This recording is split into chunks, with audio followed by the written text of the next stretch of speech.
Welcome to the Advocates Corner, building bridges with the NYPD and our community. Who better to answer these questions than with our first guest, the president of the Sergeants Benevolent Association, the Honorable Ed Mullins. Mr. President, such a pleasure to have you here, sir. Thank you for having me. We really appreciate you taking the time to join us. So many things are going on between the New York City Police Department and the community. Hopefully it's all just a perception. Let's clear the air. Let's begin by telling them how long you've been on the job and how long you've been the president of this wonderful union. I entered the NYPD in 1982, so I'm now approaching my 37th year. Wow. And I've been president of the Sergeants Benevolent Association almost 17 years. 17 years? Yes. 17. You began as a patrol officer? Patrol officer, I was a detective, and eventually, became a sergeant. Worked pretty much all over the city, had a lot of various assignments, had a really good run, great experience, met a lot of great people. I wouldn't change it, do it over For nothing. again. Nope. Let me tell you something, I don't know no other president than President Mullins for the SBA. Were there people before you? Oh, sure, there's been many years. The SBA has a long history. You go back over 100 years as an organization, so there's been previous presidents, sure, absolutely. What, like I've seen just numerous times on the press right now, you're working on something to give, offer $500 for civilians that assist members of service. Yes. Tell us a little bit about that. Well, we've had an influx of video that we see in the newspaper, on TV, of police officers taking action, and the average bystander taking out their cell phone and getting a video clip of what's occurring. In most cases, it's purely it seems anyway, purely as a matter of let me obtain this video so I can show that the officer is too aggressive or doing something wrong. What people don't realize is that in a split second, that whole scenario could change, and what they could be witnessing is an officer getting killed simply because they're fighting and struggling with someone who could, take their gun or, push them through a window or over a flight of stairs. We've had police officers killed over the years. So the idea behind it was to prevent that from happening, engage the public more, to tell them that we're not against you, we're here to keep your streets safe, and if you can grab an arm or help restrain someone and send a message back that we're not tolerating attacks on police and that we're all in this together, we would give you a reward of $500 to come to the aid of or assistance of a police officer while struggling with someone. Well, people should be doing it for free anyway, but as an incentive. Right. You would think. What was the feedback received? For the most part, I'm going to say it was positive. There's been some negative, in the interest of honesty. There's concern about vigilantism, but that's not the goal behind it. You also have to realize that you have a law enforcement officer on the scene, and vigilantism is a little bit on your own, where you take things into your own hands. You have a law enforcement officer on the scene, that could easily turn where you get yourself arrested. So I'm not too concerned about that. What we are concerned about is sending police officers home safe. Absolutely. And that's the overall game plan. Is this, Sarge, is this the worst you've seen it as far as in your many years of working as the union president, between community and law enforcement? Yes, it's this is a very sensitive topic to community people and even to law enforcement. And my time in law enforcement, and even going back as a kid, I don't remember police officers other than the days of the BLA where they were assassinating police officers in the streets. But I don't recall any time period where the attacks of wrongdoing, the consistency of wrongdoing on police have escalated to where it is today. And a lot of it just stems from misinformation, bad facts, video clips of 2 and 3 seconds, and not the totality of the video, where perception gets formed. And we end up, a case like Ferguson, Missouri, where the facts of that case are not what was reported, and yet we've tainted a whole country to dislike police and create an atmosphere of more danger as far as police go. When at the end of the day, even the bad guys sometimes call police when they're in trouble. So, ultimately, police officers, they are the good guys. We do have our bad guys, there's no doubt about it. But as much as we do have our share of people that don't belong in uniform, all those that are in uniform don't want them there also. They want to, work with good cops, not bad cops. So times have gotten difficult. Morale among your members? Morale's pretty low right now. There's almost like we're in freeze frame, that everyone's afraid to do anything, and they want to enforce the law, they want to be out in the streets and do the job, but they just don't know what's going to take place if an incident goes the wrong way. And that's the fear factor that's occurring right now. No one wants to be the one indicted. No one wants to be the one on the front page. I saw that, correct me if I'm wrong, but I also saw that at the two-way precinct when Right. that individual recorded that incident. Right. The sergeant seemed to be a little bit concerned. Right. Well, there's no doubt, and I spoke to the sergeant. He was concerned. He sat back and questioned what happens if this goes wrong. And we saw in the Eric Gardner case. We can debate that till the end of time. At the end of the day, I think we can all agree that what is witnessed on video is tragic for people to see, even though all the facts of what you're seeing are not being explained in a video. So perception in that case is that police killed a guy on video. That's perception. We talk about a chokehold. We talk about how chokehold is not something that we're allowed to do, and then we have an incident in the 34th precinct, and newspapers print chokehold, and now we're told in that case it's okay. So you can see the misinformation that's coming to both sides, and we have broken barriers right now. So how Sarge, do we build that bridge? I think we need to, we always talk about training, and to be honest, I'm an advocate of training, but real training. Training tends to be the catch-all phrase when things don't look good politically.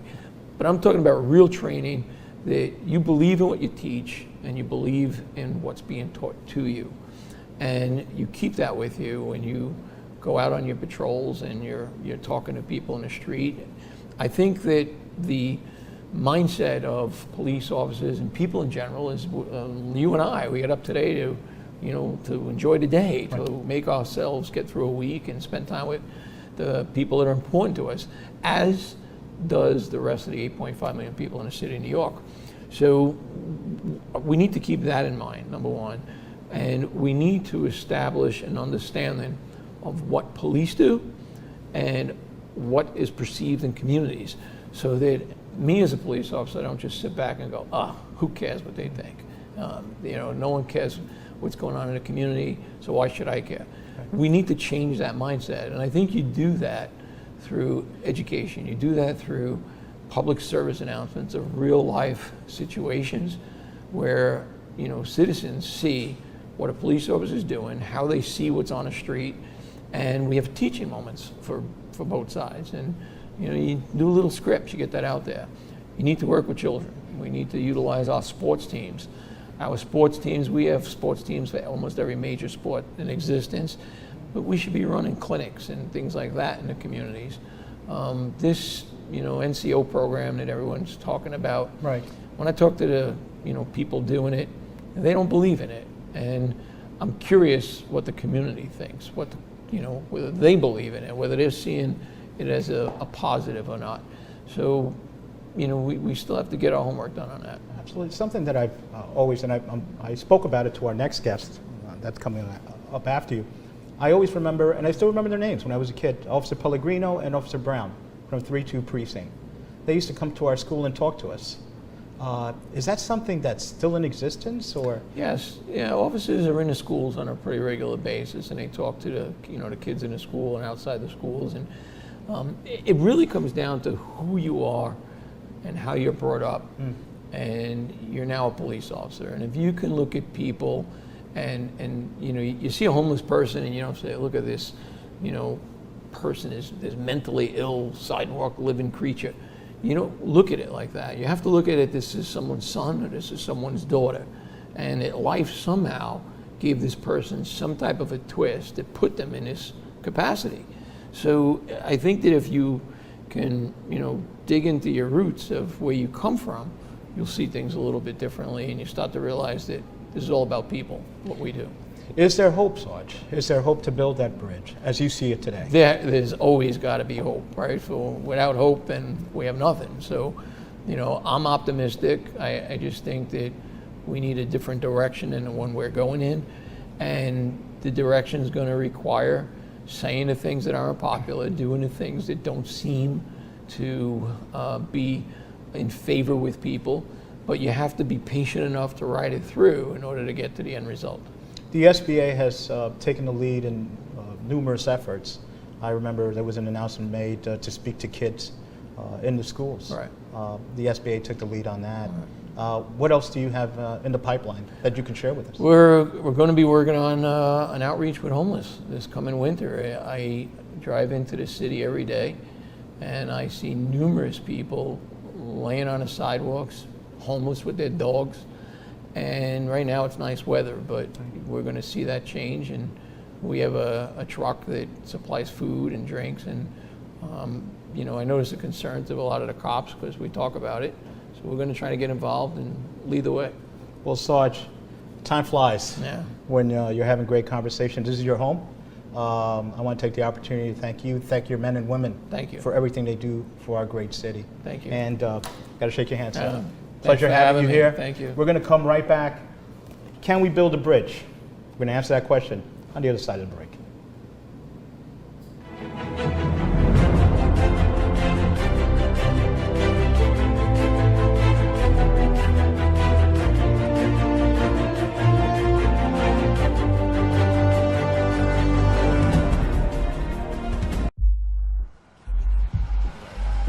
Whoa, stop. That's the spot right there. Yeah, boys ready. Let's get this done. Let's do this. Let's go. Clip up. You got this. 2 shots to the abdomen.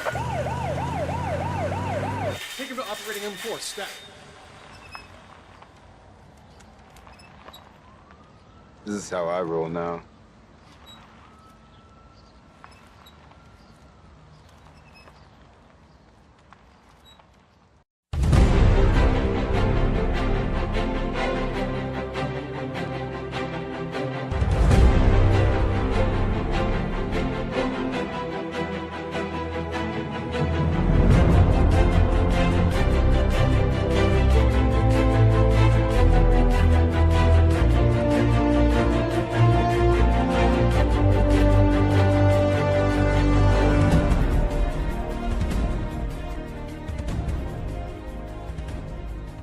Welcome back to the Advocates Corner. I'm your host, Clark Pena. We just had a very, very clear conversation with the president of the Sergeant Maldonado Association for the NYPD, Ed Mullins. He said he's willing to build the bridge, but we need someone else to build the bridge from the opposite direction. And we have the right person to do that here today, Bishop David Maldonado Jr. Blessings, blessings. Blessings, my brother. Thank you for having Been me. dying to have you on the program. You're here. Thank you. Thank you. We just had Sergeant Ed Mullins from the SBA on, and he was very clear that this is the worst that he has seen so far as morale, as far as community police relations. What do you recommend? And you're out there. You're out there. I see you. You've been out there. What do you suggest that we do to continue to build that bridge between police and community? Well, at this moment in time, the NYPD is doing a great job with this new program, which is the NCO program. But I think that there's 2 or 3 glitches. And the glitches are that we need to let the community run this program.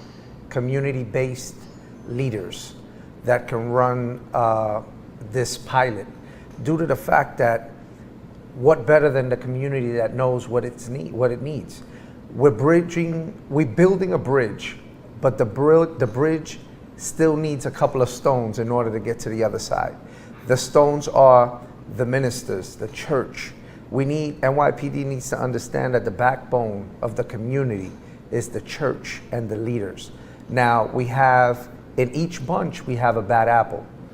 Well, we need to take that bad apple out and work with the bunch before they get rotten. In your church, do you have people that are ready, willing, and able to take a step forward? Every day, all day.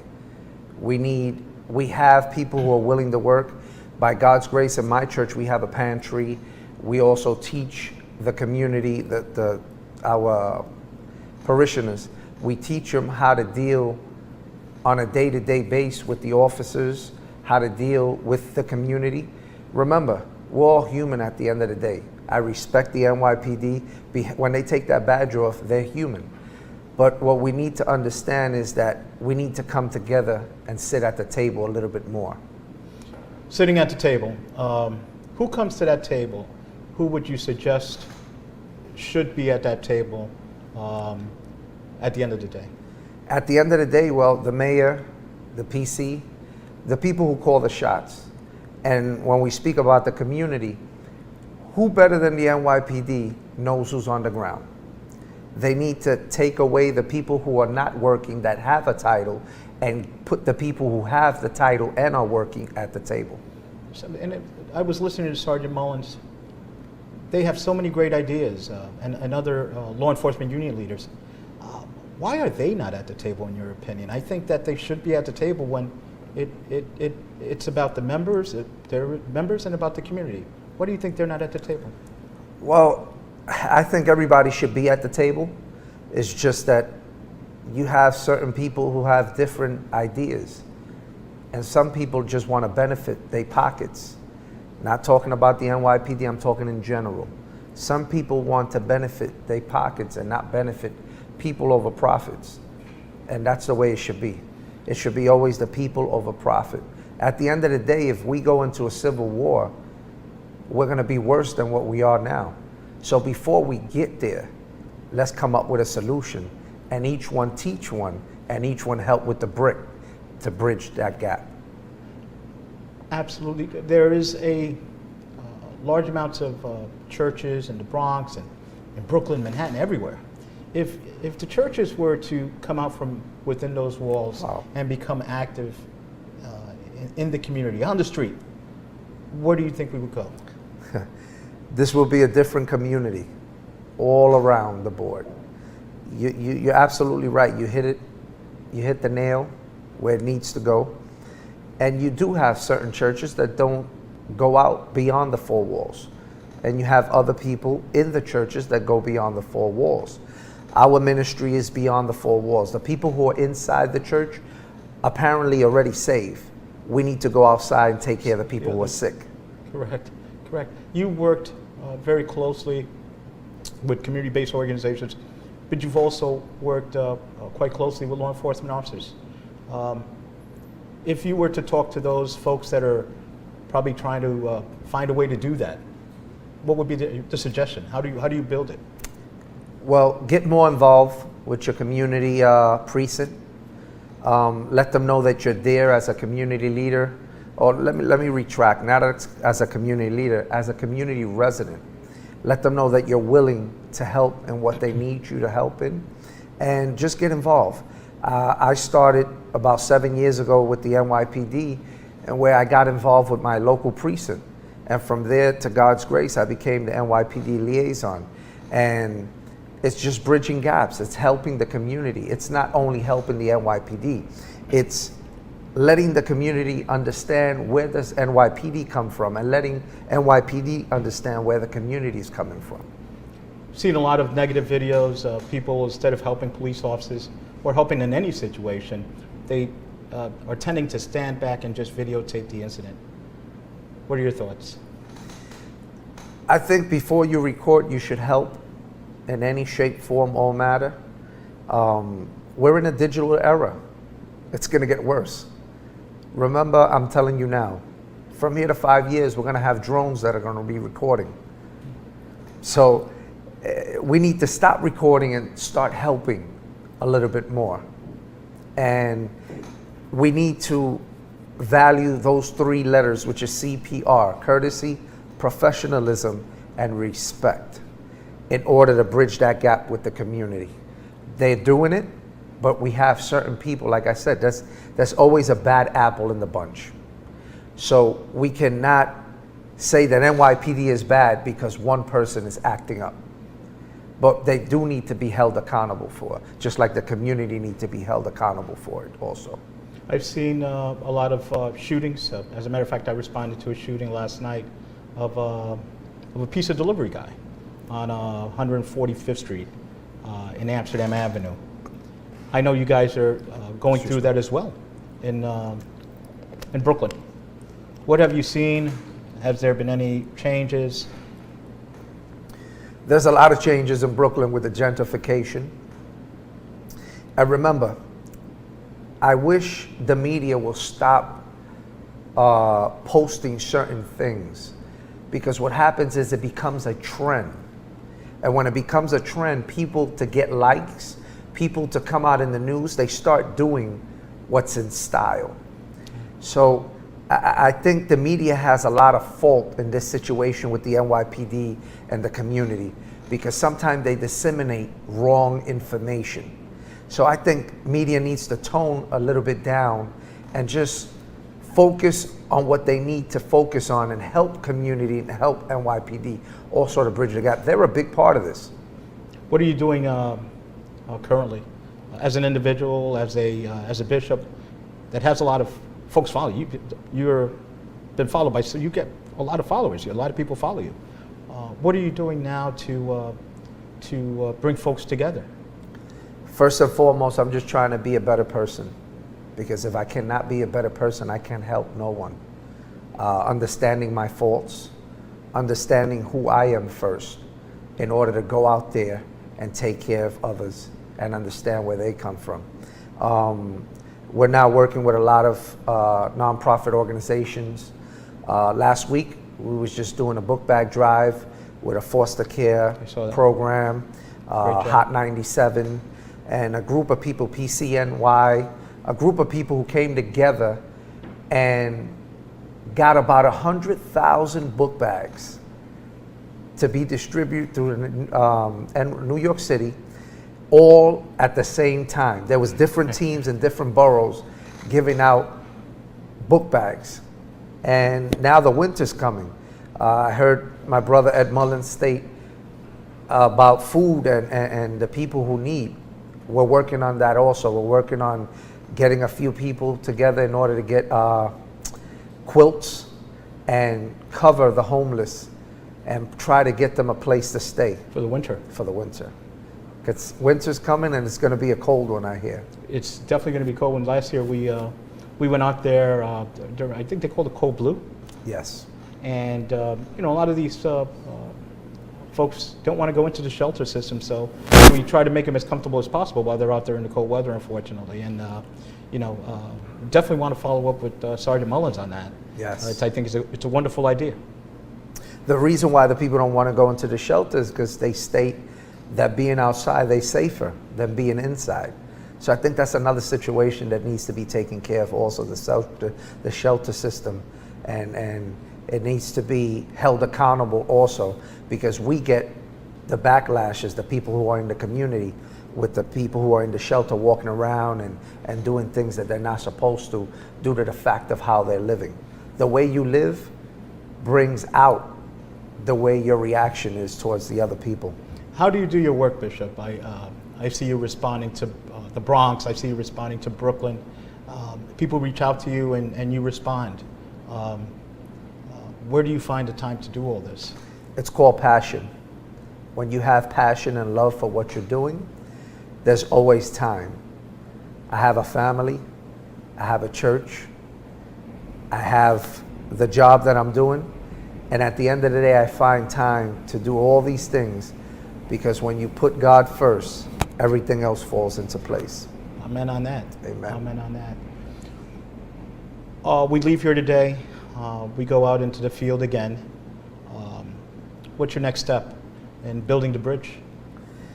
My next step is trying to sit with key people in order to bridge this gap. This gap has been a gap for a while, and this is the moment in time to fill that gap and get to the other side. on the short moments we have left, that's your camera. That's your camera right there, Bishop. Talk to the community. Let's try to make things better. I let go with stating these words: love, forgive, and appreciate. Move forward. Stop staying stuck in issues that were in the past. Remember, to move forward, you cannot move forward with the book bag of history. So stay encouraged, and I bless you and your family in Jesus' name. Amen. Bishop, thank you for your time, and this is your home. Amen. Thank you so much for joining us once again on the Advocates Corner. I'm Clark Pena, always reminding you, be safe. More importantly, let's take care of each other. Amen. Until next time.